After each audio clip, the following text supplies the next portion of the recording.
Hello, welcome to PODnas. This is a sports show with a Cajun flair. I'm Daniel Hawks. That's Jarrett Roser. Today we're going to be talking about the LSU Media Days, LSU baseball updates with the draft and everything else going on with the program there. And we have another episode of The Blender. People liked it so much, we're bringing it back. It's going to be a mainstay. Jarrett, how are you doing? Good, man. Hey, SEC Media Days, we're just inching that much closer to football season. I mean, it's here basically. I know. A couple weeks away, they'll be ramping up camp. 6 weeks away from the season, as Brian Kelly said right when he came on the podium. He was accompanied by Harold Perkins, Garrett Nussmeier, and Mason Taylor. Did I say his name right? Who? Oh, Nussmeier? Yeah. This is what's crazy to me is it's not at all a difficult name to say. And so when you had to ask if you said the name right, I had to backtrack whose name could you have possibly messed up. Every name is a difficult name for me to say. Okay. Let's just put a pin in that there.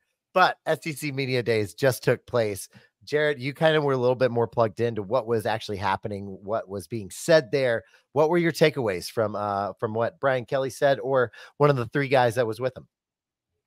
Yeah, I mean, I think all pretty straightforward stuff. Those are three familiar faces, even with this being Garrett's first season as the starter. Guys that have been around the program have had a chance to talk to Nussmeier. Garrett Nussmeier. Good job. Have had a chance to talk to the media and whatnot. And so no like huge surprises from them talking about, I guess for each of them, Garrett Nussmeier now getting the chance, as Brian Kelly said, to have the keys to the car and take over and be the driver of this team and this offense, and just kind of where he is and his feeling for that. What Brian Kelly had to say about things that he sees from the Tigers' new starting quarterback, Harold Perkins, and how the defense wants to use him has been such a conversation piece the last couple of years. And so seeing where Harold is and his continued physical development and feeling comfortable playing inside and whatnot, just kind of bulking up a little bit, was a key topic for him. Mason Taylor was a guy that got a lot of praise from Brian Kelly as, seeing him as an NFL level tight end and how big he's been for the Tigers the past couple of years, and thinking that he gets overlooked a little bit, doesn't always get his due, but that he's such a core piece of this team. And so, topics on all those three, as well as Brian Kelly answered a couple of different questions about the transfer portal and kind of how he views utilizing the portal, talking about some of the additions to that coaching staff, particularly on the defensive side, with Blake Baker taking over as the new defensive coordinator, Bo Davis coming in as a defensive line coach, and just kind of what that process looked like a little bit and what he's seen, Brian Kelly has seen from the early returns on that early development of that defense, under him, and then, expectations for this year as we get closer. Those expectations were kind of put out, and it's great to say that stuff in Media Days. Do you think it's going to translate? Because Brian Kelly did mention how was not where they wanted to be. They wanted to be in the playoff contention, but 10-win seasons are hard to come by, which is very true. But he knew something was wrong, and so he had to get rid of his entire defensive staff, which he did. You said that he's starting to see those kind of returns on investment. What was your kind of takeaway, and from what you've kind of seen, or from just knowing people around the program? Yeah, I think the defense is going to be better this year. I think, if for no other reason than, we talked about this, I think coming out of spring, I trust the guys that are there coaching staff wise to, at the very least, have their guys in better position than what we saw last year. And so I think you'll see some differences in that regard. Brian Kelly, when talking about sort of what he's seen of the defense thus far under Blake Baker, emphasized the level of buy-in and want to. And I think, similar to what we talked about on another episode this week, whenever we talked about it with the Jaylen Brown, Derek White conversation with Team USA, when there are comments made, there's also sort of some subtext of what does that mean, of what someone's not saying or who they're not talking about at that moment. And so Brian Kelly talking about the level of buy-in under Blake Baker really sounded pretty clearly that that was something that was missing last year. He didn't Right. specifically say the guys didn't trust the leadership and weren't bought into it, but the talk of how positive that's been so far lends itself to that. And so that's going to be big. But at the same time, I think we need to not expect this to be the best LSU defense we've ever seen. They don't have the personnel of some of years past. I think they've got some guys they like, but similar subtext type conversation when Kelly was talking about the transfer portal. He said, if you're really relying heavily on that transfer portal, it means you've kind of got some problems and you're trying to plug some holes if you're overusing the portal. And as much as LSU has tried to continue to progress to where they're relying on their high school recruitment and developing those guys in-house and just being able to kind of use the transfer portal as a luxury, you saw them really recognize that there was a need at defensive tackle that they did not particularly hit on during their transfer portal searches. And so Right. I think you see, there's going to be some limitations to this defense, but I do expect it to be improved from last year and improved enough where this is a more balanced team and can make some noise. Yeah, absolutely. And we kind of hit on that as well with them not hitting that in the transfer portal a little earlier in the summer. One thing I wanted to ask you about though was replacing the production from the offense from Malik Neighbors, Brian Thomas Jr. What is that going to look like? Because I know Brian Kelly kind of hit on that a little bit. Again, tell us, what were your highlights from that? What were some things that stuck out to you? Yeah, I think the offense is going to be really good again. I don't know that Garrett Nussmeier is going to win a Heisman this year, but I think they're going to put up some points, which actually one of the kind of behind the scenes things away from the podium that was funny is it seems like they were miking BK up for ESPN or something and talking to him and asked what was he most looking forward to about this upcoming football season in Tiger Stadium. And he said scoring a load of touchdowns. And I think there is, I don't know if I get charged the curse jar for that, or we gotta send an invoice to Brian Kelly for $1 or how this works. I think we should just send the whole invoice of like $20-something to Brian Kelly.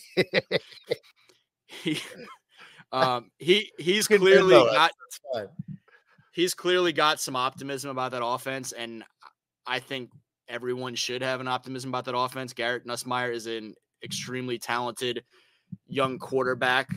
It's just, this is going to be his biggest opportunity, most extensive opportunity to showcase what he brings to that table. But the offensive line brings everybody back. They're going to be pretty much everybody back. The bulk of that offensive line is back, particularly those two big tackles to protect him. And while they lose first round talent, not just the quarterback, but those receiver spots, Brian Kelly talked about the depth of the receiving core. And I think guys like Kyron Lacey and Chris Hilton are going to be poised to take a nice step forward. I'm interested to see what Aaron Anderson can bring to the table. CJ Daniels, the transfer from Liberty. And so they've got options. The tight end room is stacked. They've got a lot of those running backs back at a position where they'd had a lot of depth. And you see a guy we've talked about as well, Caleb Jackson, coming on stronger. And I think expecting a huge year from him, taking on a big role. I'm so excited to watch Caleb Jackson. I just can't wait. Just truck people. Yeah. Yeah. It's going to be wonderful. I think you have such a great mix of frontline talented options around you in every position group, and Nussmeier, who I think is going to give us our fair share of highlight real fun this fall, even if it's not another Heisman run. I think the offense is going to be really good. It's just a matter of how much of a step the defense makes to catch up. SEC media days are always one of those times where like my feet start getting a little pitter pattery. I just can't wait for the season to start. I get a little nervous tick about football almost being here. And it's a great reminder that, it is only 6 weeks away, and we can't wait.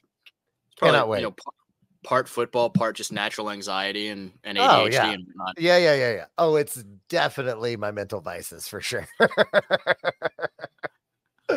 But that wasn't the only thing that happened at these media days. It was also Texas and Oklahoma's first SEC media day. It was kind of really their welcome to the SEC, I think, in an official capacity, with them actually being around all the other Hey, teams that they're going to be playing. hey, welcome, welcome, nerds.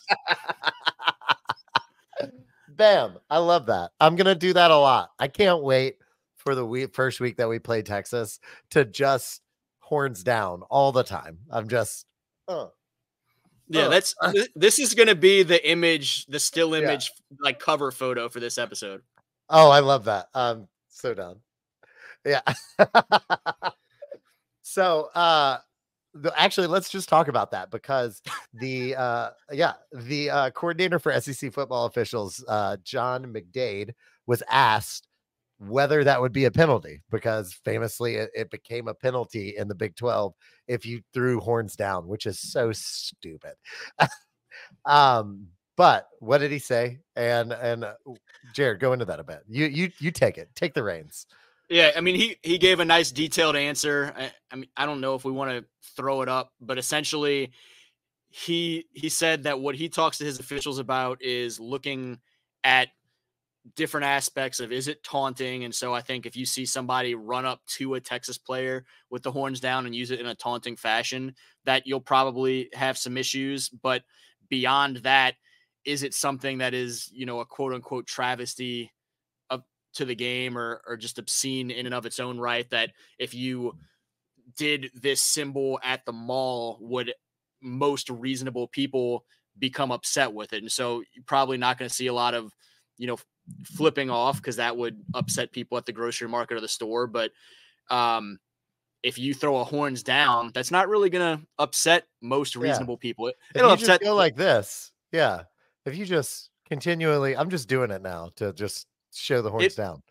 It might upset a lot of the Texas fan base, but that's not, a lot of reasonable people. So I think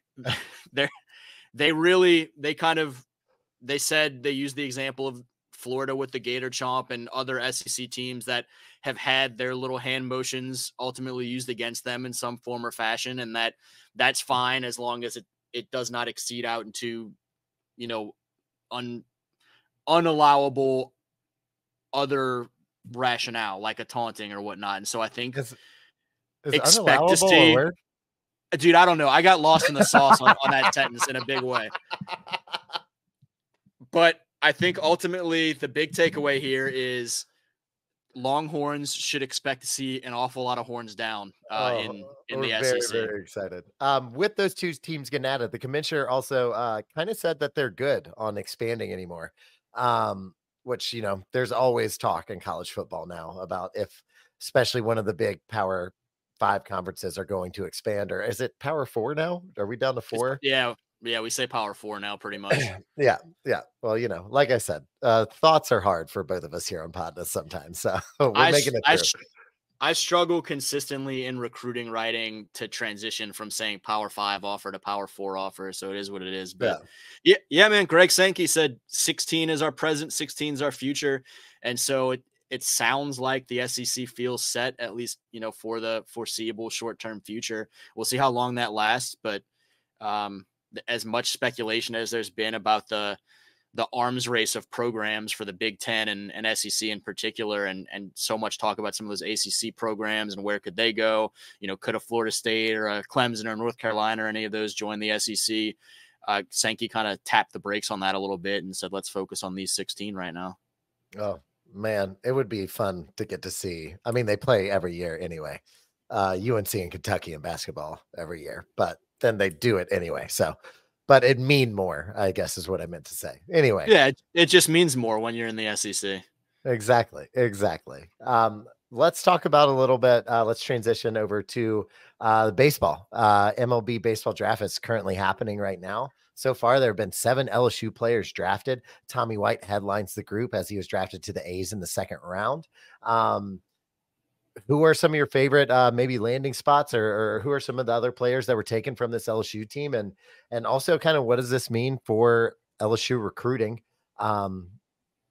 Because LSU has kind of stolen some commits from the MLB draft. They said they wanted to come to Baton Rouge instead of going into the draft this weekend, whatever it has been with the draft. So what are your thoughts on that, the LSU program in general, and those players that have been drafted so far? Yeah, I think some of those high school recruits that sound like they're going to make their way to Baton Rouge is probably the biggest takeaway through 2 days. And I don't know if they've started yet on day 3 as we're recording this, but you mentioned 7 LSU guys drafted, Tommy White and a half a dozen pitchers, 13 Louisiana guys overall with a couple of Cajuns, a couple of Tulane guys, Nicholls State and Louisiana Tech each having a draftee thus far. And so actually the highest draftee of the Louisiana guys is Kyle DeBarge, the shortstop from the Cajuns, and then Tommy White not too far behind him. But I think the biggest takeaway that I've had is William Schmidt, the star pitcher from Catholic High Baton Rouge, considered a potential first-round pick, came out before the draft started on Sunday and said, thanks for all of the interest, MLB teams and whatnot, but I want to go to I want to stay in Baton Rouge and win a national championship. And you've seen a couple of other high-profile potential draft pick guys that in a lot of cases, the money would be good enough to forego college and then go straight to the leagues. They've kind of followed suit where William Schmidt is the Louisiana Gatorade Baseball Player of the Year and Mr. Baseball Louisiana and all of those decorations of awards. His potential future catcher and Cade Arambidi, the Texas Gatorade Player of the Year, followed suit and said, "Oh, we're talking natties," and so you started to see a trickle effect where while there's definitely going to be some need to replace some of these guys heading out, particularly in that pitching staff, the LSU baseball team looks pretty well stocked in terms of the young talent coming back with Stephen Milam and Michael Braswell and some of these guys, but also guys that are foregoing some MLB opportunities and going to be in Baton Rouge as talented young players for the next theoretically 3 years. We love to see it. And how many stocks do we really have in stock? 1, 2, 3, 4, 5 plus 5. So it's great to see. It's a great time to be an LSU baseball fan, particularly. I love seeing when, especially with the NIL, kids choosing to want to go and chase a national championship, because getting to win that national championship, as LSU fans know, is a great feeling. As those players know, is I'm sure he has spoken to, being a Catholic high recruit in the Baton Rouge area, has spoken to. It's a unbelievable feeling. So getting to choose to do that, and I think I'm glad that he did, because it gives us a better shot at going back to Omaha next year and then maybe raising that trophy one more time. Yeah, and as far as fits for these guys drafted, I don't know enough about the MLB rosters and systems and whatnot. I was more at, like, there was a team that you like that an LSU player went to. It wasn't a serious thing. Or like a team that you're like, oh man, I don't want to have to root for the Yankees, but DJ LeMahieu plays for the Yankees.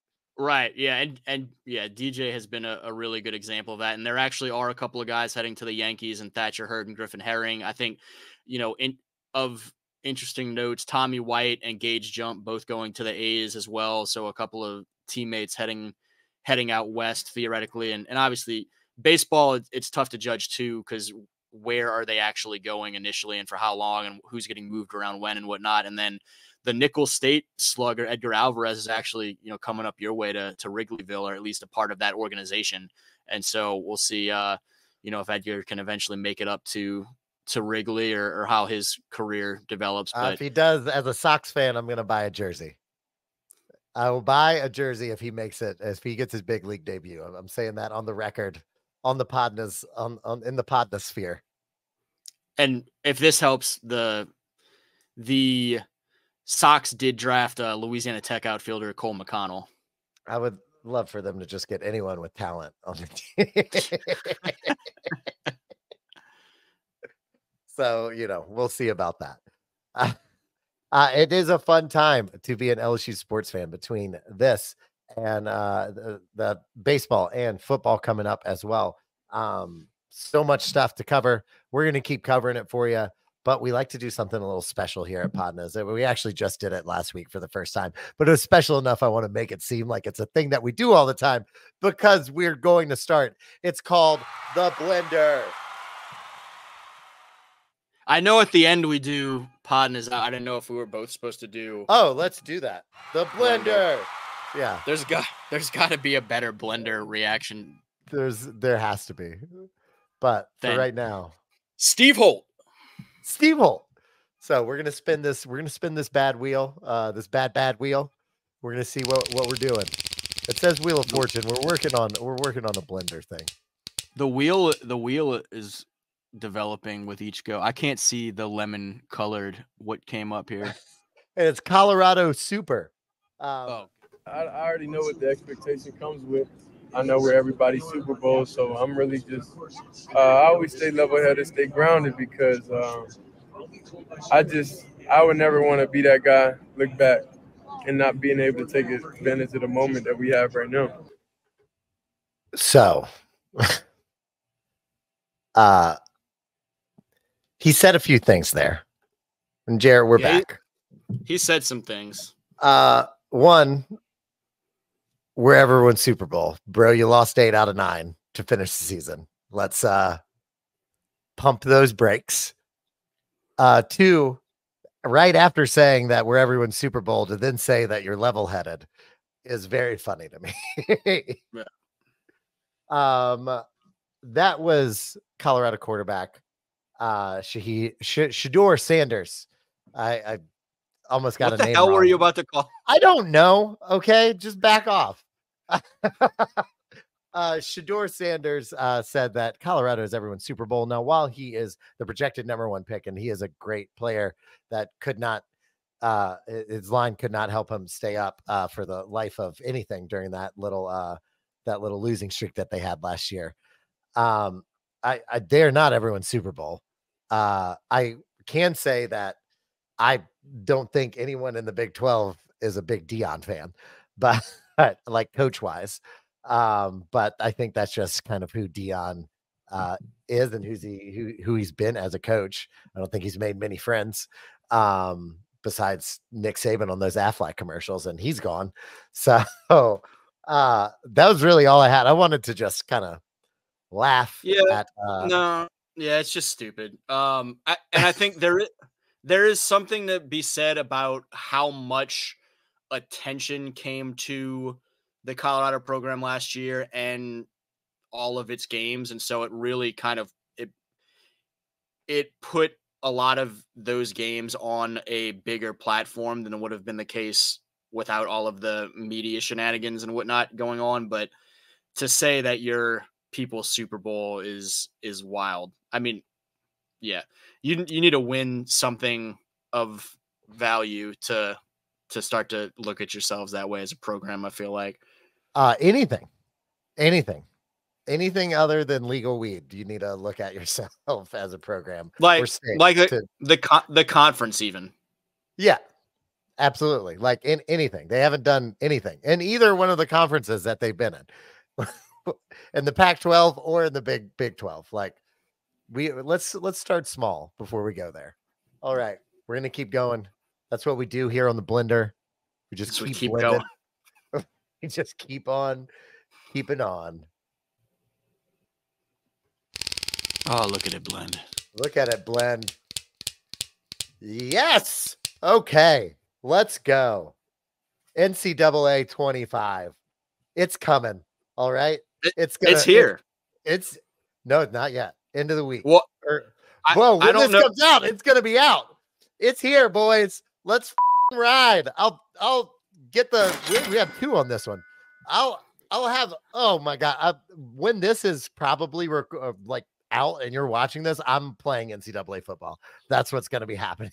So look, I'm too poor to have a PS5, and I'm too old school to understand the whole like game downloads dynamics and all of this.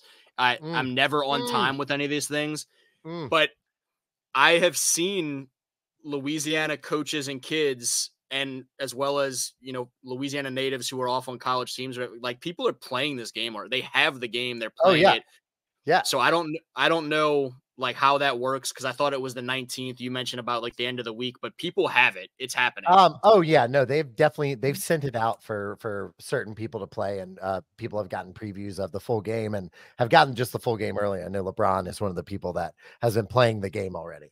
But for us normies, the 19th is when it drops, and I will be I work all day on the 19th at my other jobs here in Chicago. But 20th That's just for me and NCAA football. I can't wait. It's going to be a great day. One of the things that I wanted to talk about and why we put this subject in the blender, they had an interview on Sports Illustrated with someone who's already played the game. He said, asked what one of the best things about the game was. And he said, it really feels like you're in a college football atmosphere.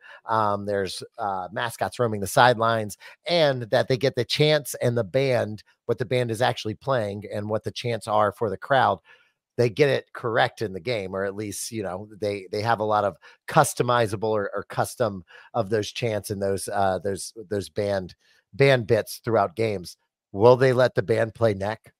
Will they let the LSU band play neck? I need to know. All right. This is my burning question and what I will be focusing in on during my first few hours playing. For anyone that has the answer, feel free to comment, let us know, whatever. I know I saw reports going back months that neck is in the game. Other bands play neck, so I don't know what that means, if we're going to see other schools play it, if it's going to be LSU, to what extent you see that utilized for LSU.